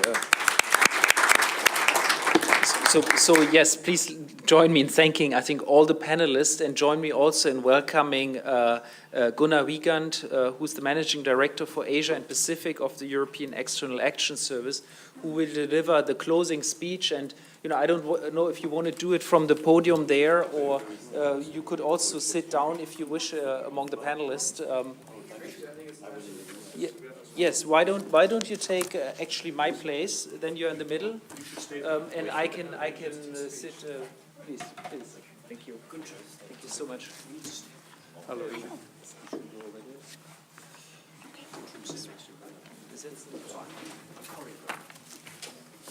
Sorry. You can stay here. It's not a problem. Please. So thank you again. So thank you again for coming today. You've seen, I think, a pretty comprehensive report on where the EU-China economic relations could go in the next 10 years, and what we think is realistic and not realistic to do. What are the friction lines? What are the opportunities? And we very much look forward to sort of your closing remarks, ideas, your takeaway from the report, but also your vision or the vision of the European External Action Service on where it could go. So we very much look forward to your speech. Thank you. Well, thank you very much for giving me this opportunity. This is an eminent economic think tank, and there are many eminent economists in this room. I'm not talking to you as an economist. I work on foreign policy, and we are the ones who have to put everything together in the relations with such a big partner. We have to try to make sense of our own policies and the contradictions which may exist. And you pointed at some of the big chantier, of the big construction sites for Europe, as much as there also exist very big ones in the transformation of China and its society and economic fabric. We are two very close partners with an important global impact. In my normal work, I also work with regard to China and EU on DPRK or on Afghanistan or on Africa. So this is a growing field of cooperation, but I'm very much aware that this is here with an economic focus. So I will focus on that. You have done a report which looks at the outlook until 2025, which is not a long time away in planetary terms, and of course with a country with such an old culture like the Chinese, you would consider this like a second, probably, until 2025. In political terms, however, it is quite a distant date. And we have seen somewhat unexpected but welcome changes if you only look at what the mood in Europe was last year and what the mood in Europe is this year. There's a formidable difference. The global economy also has seen a return to growth, and the European economies in our 28 member states are having positive growth rates now for the 5th consecutive year. Of course, not as spectacular as in China or India or in ASEAN, because this is about mature economies, but nevertheless, it's solid with 2% on average. And in fact, many of the countries which have gone through huge recessions via the Eurozone financial crisis are growing out of this. It's an uneven growth, but it is, on balance, a European Union which is once again expanding. And a European Union which has shown with its economic structure and the mentality of reacting to stress that it is a highly resilient economic union, because also of its great degree of diversification. Since 2013, 10 million new jobs have been created in the European Union. Again, from a Chinese perspective, that may be very little, but for our economic space, it's quite a high number. The downward trend of falling numbers of vacancies and fewer job opportunities has been halted. We have the lowest unemployment rate for 9 years. Although unemployment figures are still too high, 235 million Europeans are in work, the highest employment rate ever reported in the EU.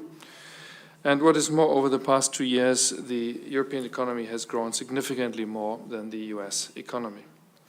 This growth story is good news for the Europeans, and it's good news for China, as well as for some other of our partners, because it means more business for our economic operators. But structural reform efforts need to be maintained, and the digitalization is one of those challenges. And the speech of President Juncker today, the so-called State of the Union speech, was very much about the next steps that we want to take in this direction. So there are a number of important economic developments, but political developments, of course, were strongly influenced in international terms, both by the Brexit here and by the US presidential elections. The EU, in that atmosphere, has adopted its new strategy on China in July of last year. And I think that some of our guests from China will have looked at this carefully. The principles and priorities that it sets out are still in application and will guide us, because this is not a strategy for a year, this is a strategy for a number of years, maybe for a decade. The EU does see major opportunities for cooperation with China, in particular contributing to creating jobs and growth in the EU, and in engaging China in its reform process, in its market reform process, in a way, therefore, which should ensure openness of China, which should ensure a level playing field and genuine mutual benefits. These go hand in hand with important opportunities to work with China to promote global public goods, sustainable development, and international security, and to address global and regional challenges within the multilateral system. So this is a much wider engagement with China than we had in the past. It's not just trade investment, it is much more. The EU's strategy on China is not shy in saying that, of course, we need to promote the EU's own interests, as well as universal values. It recognizes the need for and helps to define an increased role for China in the international system. China has been the foreign policy, the economic giant and the foreign policy, let's say, silent force for many years. And as a German, I have no difficulty in identifying with that role, because this was ascribed to Germans for a long time. Now we see that China wants to be also a very active player in international politics and in international governance. We only derive from this a positive signal for an increased partnership in many more areas than those which traditionally bind us together. It includes, however, the necessity also to know how to constructively manage differences, and differences there are.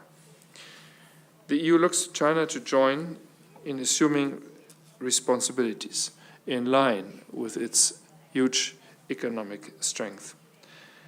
We have seen the Prime Minister of China in this town a few months ago, and he was, in certain circumstances, still pleading the development country exception on some issues. So we think that China has become definitely, and should not be shy about it, a key global actor, which therefore has to assume global responsibilities and support indeed, and this was mentioned in your summary, Robin, the rules-based international order, from which China largely benefits. The EU strategic partnership with China is, in our analysis, more important today than ever before.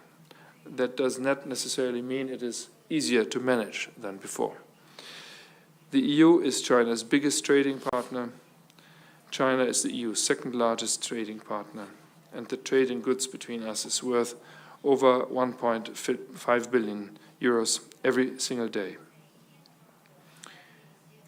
It is not only the many European investments which have been made in China over the last decades, but it is certainly also the access to the European internal market, to China's products, which has contributed to China's economic miracle. This helped to get millions out of poverty. Over 10 million Chinese people now, the emerging new middle class of China, visits Europe every year. Being in charge of Asia Pacific, I see also many Chinese tourists going to Asian destinations, of course. Next year, we will celebrate the EU-China Tourism Year, which will provide new opportunities for investment and for more people from both sides to discover each other's culture, history, and ways of life. Our relationship cannot afford to be inward-looking. Our relationship cannot afford to be just bilateral. It must look out to the world and make it more stable. Whether it is in fighting climate change, whether it is in working together against cyber attacks and for cyber security, whether it is fighting international terrorism, or whether it is in promoting sustainable development, an open trading system, global economic growth. China and the EU are largely aligned on that identification of international solutions. And in your summary, you also referred to this, that we have both the same instincts for this broad approach. Our relationship is founded and must remain founded on a shared commitment to openness. Because without openness, we would not have created that prosperity in Europe, and without that openness, you would not have created the new prosperity in China. Working together as part of a rules-based international system against economic nationalism, one can add, recognizing that together we can promote prosperity and sustainability at home and abroad. Well, that vision was described not by a European speechwriter, but by President Xi very eloquently in Davos earlier this year. We would more often like Chinese officials to refer to that speech than they do. We here share very much these messages given to the World Economic Forum, and we agree indeed that we should not surrender to protectionism. It is a risk to Europe, it is a risk to the world. As set out in President Juncker's speech today at the European Parliament, the EU is committed to open trade, anchored in a rules-based multilateral trading system. Openness for the flows of goods, services, people and capital has fueled growth, competitiveness and consumer welfare in both China and our internal market. Combined with high standards of environmental, labor, consumer and social protection, it underpins our prosperity, and it is the best way to reconcile the new opportunities which globalization and open markets provide with the individual needs for safety. The globalization is indeed more than just trade. And the effects which globalization has are seen in the environment, are seen in the social field, are seen also with a significant impact now of technological change. There is no doubt, however, that trade policy, even though many contest this also in our societies, has an important role to play in harnessing globalization to ensure that the effects are positive for people and business. The EU, in other words, seeks partners in the world who share that philosophy of openness, but of responsible openness, and who wants to team up to build open and progressive rules for the realities of 21st century trade, strengthening global governance. China has in fact committed to this in a joint document, which is our agreed 2020 agenda for EU-China relations. We have also reflected this in our own strategy towards China of last year. We have, of course, proofs of that principled approach in a number of ways. For example, in the deal which was reached this summer between the EU and Japan on an ambitious free trade agreement. The proposals made just today on new such agreements with Australia and New Zealand, the ongoing negotiations with Mercosur and with several ASEAN partners. All this shows that the EU has the political will and the capability to tackle big liberalizing trade deals. They also show what can be achieved between the EU and China if we do the necessary groundwork. For example, in our current not easy investment negotiations. When we have to, we will be sure to uphold fairness when it comes to trade.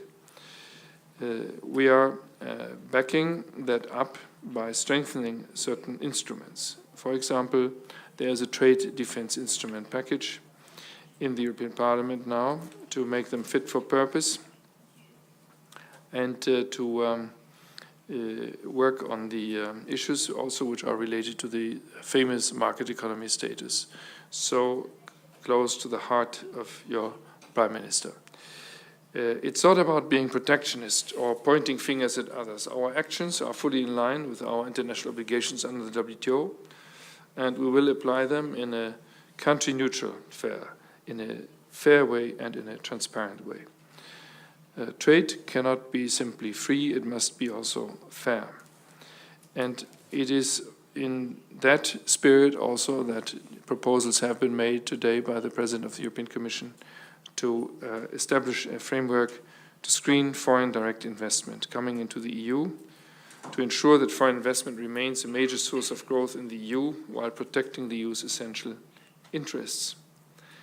We look to China to translate President Xi's call into action and to be our partner in making trade investment more open, free and fair.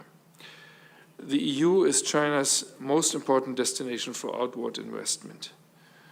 But let us keep in mind the relative size of these investments.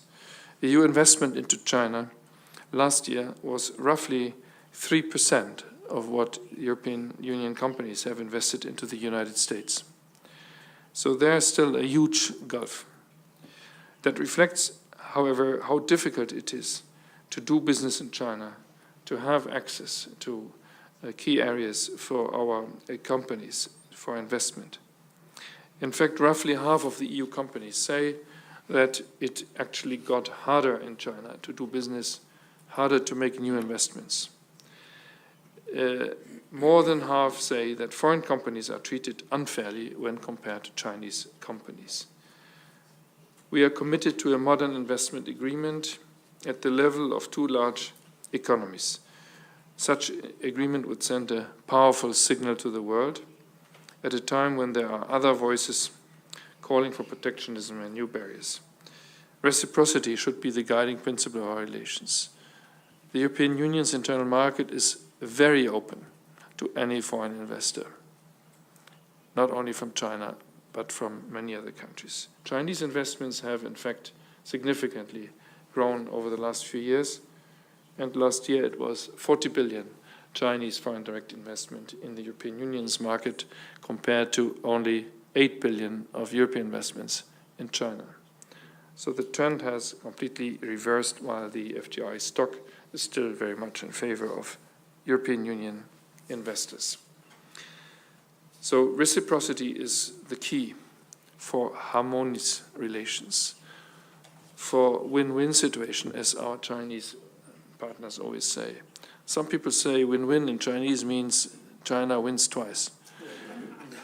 We interpret win-win as a win for Europe and win for China. Let's stick to that. So our ongoing negotiations on investment agreement are a constructive means to rebalance the situation, to expand trade investment. And some of your negotiators may have to think harder whether they really want to spend as many years in unsuccessful negotiations as they have done so far with the United States, or whether they want to really clinch a deal with the European Union. We are ready.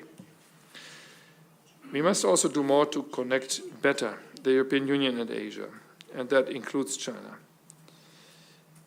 Sometimes we are, we are fascinated by the huge effort of China's public diplomacy machinery, which goes into things which have been called the New Silk Road, have become then the One Belt, One Road, are now called the BRI. It's an ever-evolving concept, and it fascinates think tanks. And there are endless meetings about the connectivity. I happen to come from a port city which has Chinese ships coming in already for decades. And we know that the maritime connections, in fact, are the ones which transport most between Europe and Asia, as many land connections as people are designing on maps with vast spaces. We do, however, recognize that the Belt and Road Initiative has a lot of, let's put it this way, creates a lot of dynamism and creativity and ideas, and can be potentially something very useful. We have established the EU-China connectivity platform. There are projects being identified for European investments in China and Chinese investments in Europe, and the IFIs or other financial institutions which can go into this. I want to be clear, however, that we do not see this as an EU-China only exercise. It must be also with full recognition of Japanese and of Indian and of ASEAN and of other Asian partners' interests and needs. And in the European Union, we realize, of course, in that context, that we are a small peninsula on a very large landmass. So when you look at us from your perspective, or from Tokyo, we really look small. But many efforts have gone into liberalization and into connecting our member states much better with each other across borders. So the borders are not the problem anymore, and in most cases also the infrastructure is not the problem anymore between our 28 member states. We have developed the so-called trans-European networks on energy and on transport, and increasingly also in the digital field. In digital terms, there's also a global approach from Europe. However, when it comes to roads and to waterways and to railways and sometimes to maritime connections, we have not yet thought as much in global terms, and particularly not in European global terms. So there's some work which we are doing so that you will not find different answers by the individual cities or regions or member states, which China addresses, including in the so-called 16+1 process. We are looking to make the Belt and Road Initiative an open, transparent, and inclusive initiative based on common principles, which do respect the legal frameworks. And that will require some more work, but will certainly become a defining theme for the Asia-Europe Meeting Summit, which will take place next year in October in this beautiful, well-connected city. China has long passed the stage of being a developing country. China now tries to develop many other countries.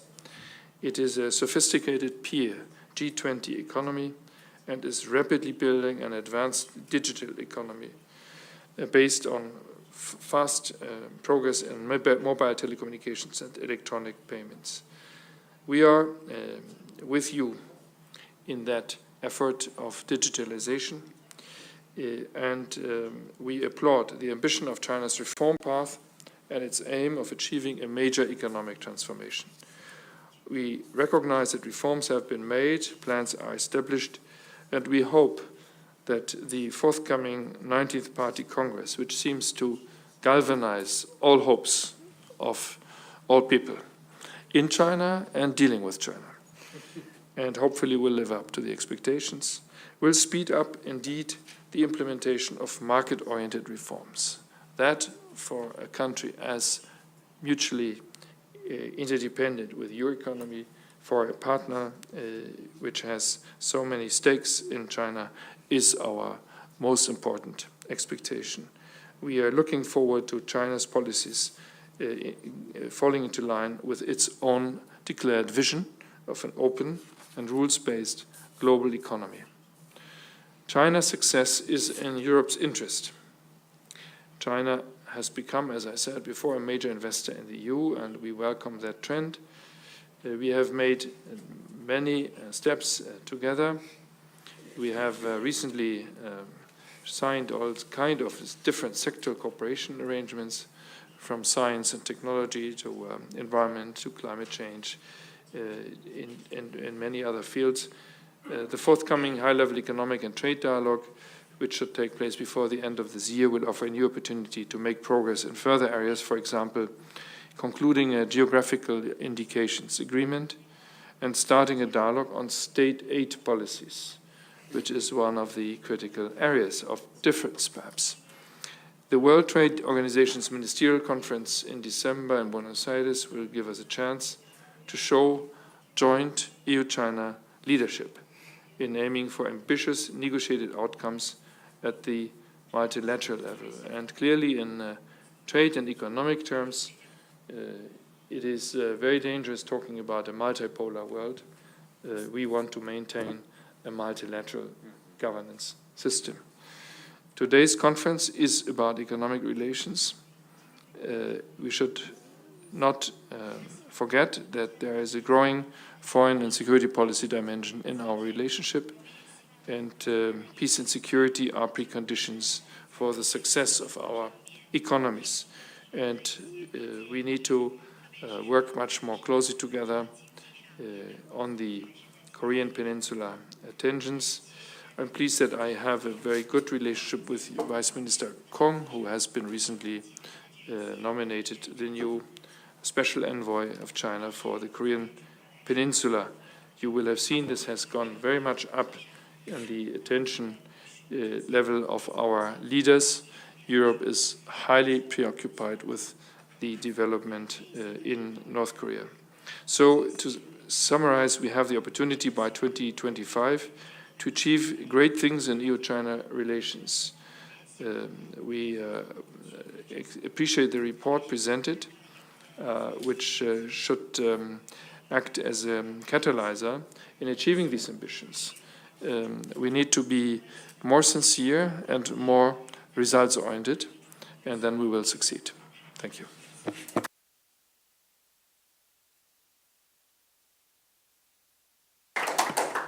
So thank you very much for this very encompassing and deep speech, covering really all the aspects of what we discussed during the day. Unless there's a very pressing question, I think in the interest of time, and also since we are already 5 minutes after the end of the conference, I would suggest we close here by, again, thanking all the partners and especially our last keynote speaker, Mr. Wiegand. Thank you very much for being here with us today and for the great event today.